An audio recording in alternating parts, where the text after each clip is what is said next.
Hi hello నమస్తే welcome to మనం TV. కూటమి ప్రభుత్వంలో 5 ఎమ్మెల్సీని డిక్లేర్ చేశారు. ఒకటి జనసేన, ఒకటి బీజేపీ, నెక్స్ట్ 3 టీడీపీ. నిజంగా ఈ 5 క్యాపబుల్ ఏనా? ఈ 5కి ఇవ్వడం వల్ల వర్మ లాంటి వాళ్ళకి ఏమైనా అన్యాయం జరిగిందా అనేది తెలుసుకోవడానికి ప్రయత్నం చేద్దాం. ఇప్పుడు మనతో ఉన్నారు పొలిటికల్ అనలిస్ట్ అప్పసాని గారు. నమస్తే సార్. సార్, కూటమి ప్రభుత్వంలో 5 ఎమ్మెల్సీలు డిక్లేర్ చేశారు. ఈ 5కి డిక్లేర్ చేయడం వల్ల వర్మ లాంటి వాళ్ళకి ఏమైనా అన్యాయం జరిగిందా? ఒకటైతే వాస్తవం, పవన్ కళ్యాణ్ గారిని అకామిడేట్ చేయడం కోసం తాను పోటీ చేయాల్సిన స్థానంలో చివరి నిమిషంలో పవన్ కళ్యాణ్ గారికి అభ్యర్థిత్వం ఖరారైన నేపథ్యంలో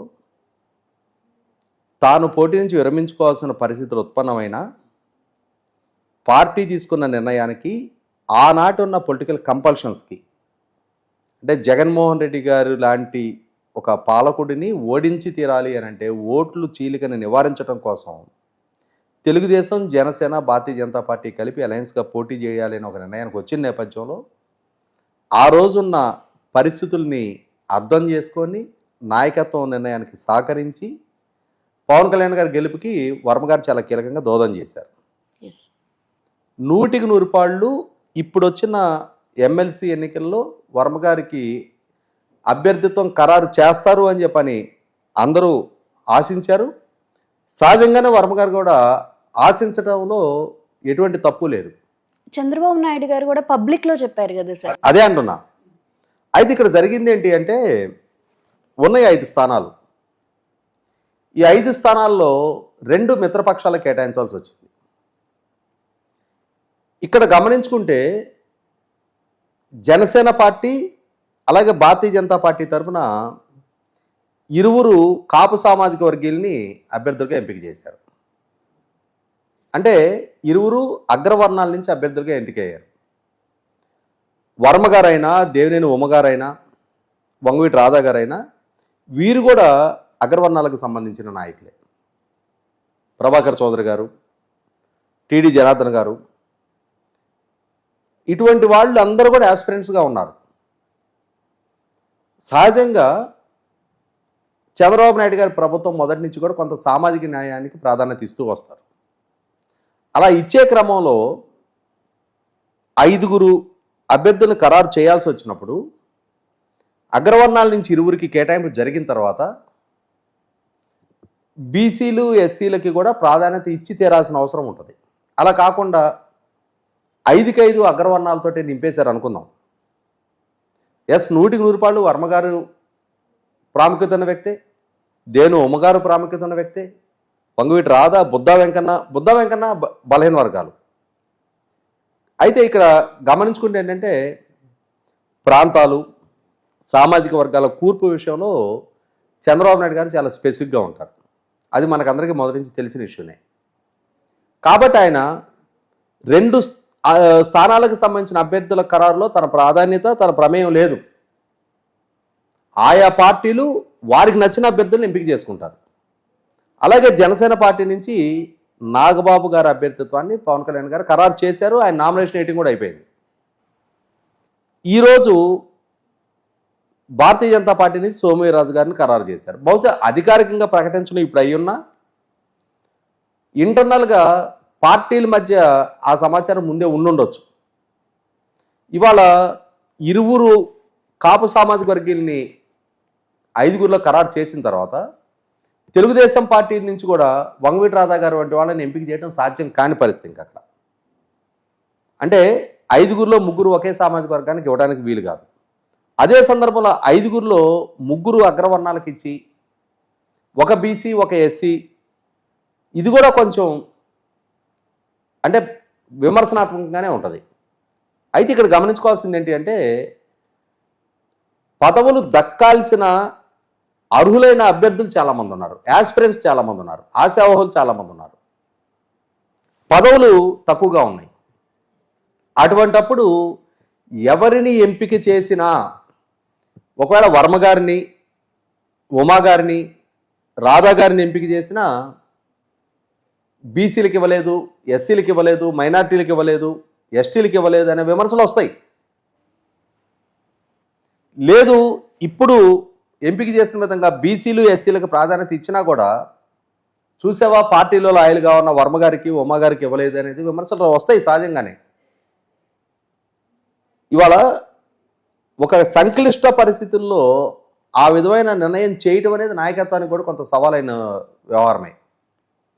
సంకీర్ణ ప్రభుత్వం, సంకీర్ణ మిత్రధర్మం పాటించి తీరాల్సిన పరిస్థితి.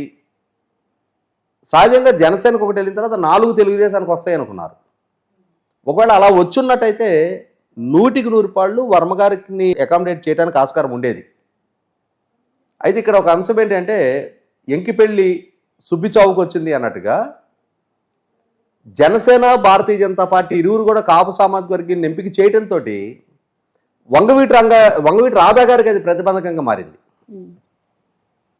అయితే ఇక్కడ 2027 వరకు వెయిట్ చేయండి అని చెప్పని ఒక మాట చెప్తా ఉన్నారు. ఇదే సందర్భంలో బహుశా 2026లో రాజ్యసభ సభ్యత్వాలు ఖరారు చేయడానికి ఆస్కారం ఉంది. కొంతమందిని అప్పుడు అకామిడేట్ చేయొచ్చు. అదే సందర్భంలో ఇప్పుడు జరిగిన ఈ కూర్పు సామాజిక వర్గాల పరంగా చూసుకున్నప్పుడు ఒక ఎస్సీ మహిళ, 2 బీసీలు, అది కూడా ఉత్తరాంధ్ర నుంచి ఒకరు, దక్షిణాంధ్ర నుంచి ఒకరు, రాయలసీమ ప్రాంతం నుంచి ఒకరు, 3 ఎంపిక చేయడం జరిగింది.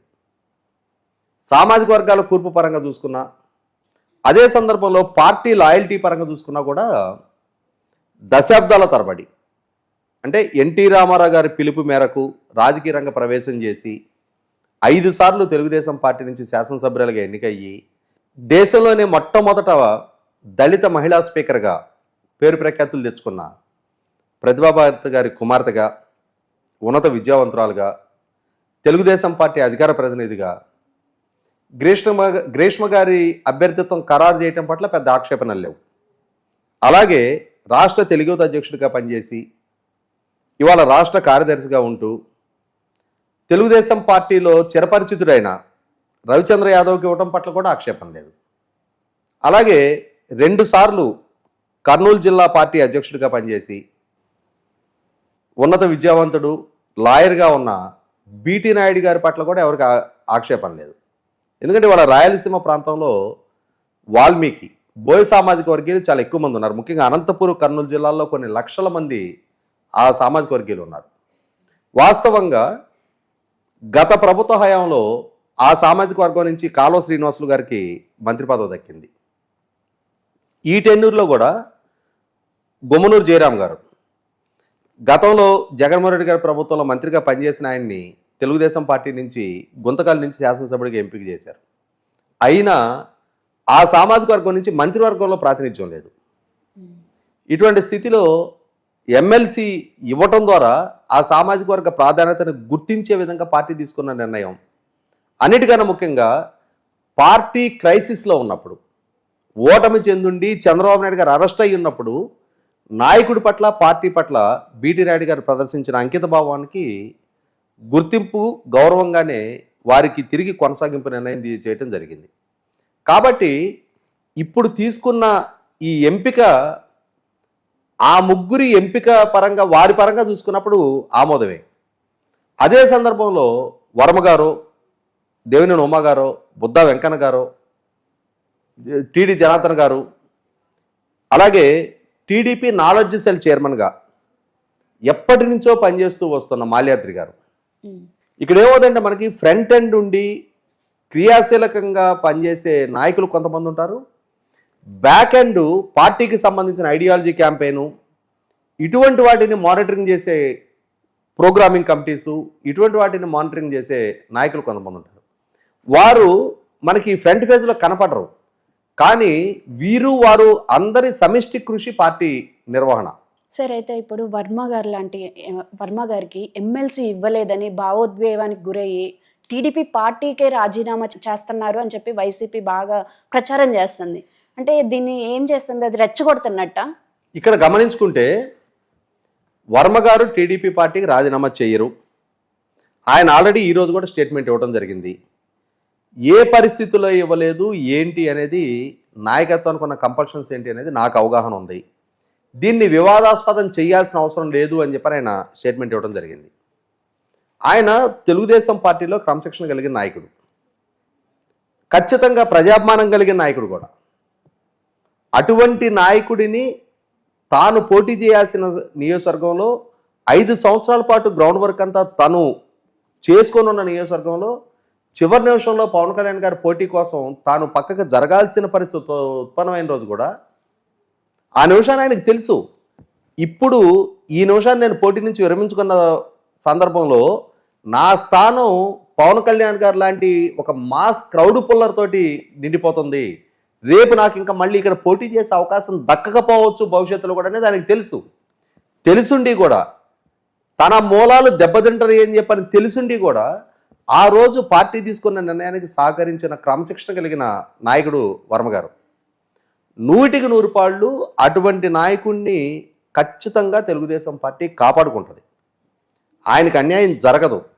ప్రస్తుతం ఇప్పుడు అకామిడేట్ చేయలేకపోయారు, కానీ ఆయనకి సముచిత గౌరవం ఇచ్చే తీరతారనే దాంట్లో మాత్రం ఎటువంటి డిస్ప్యూట్ లేదు. Okay, thank you sir.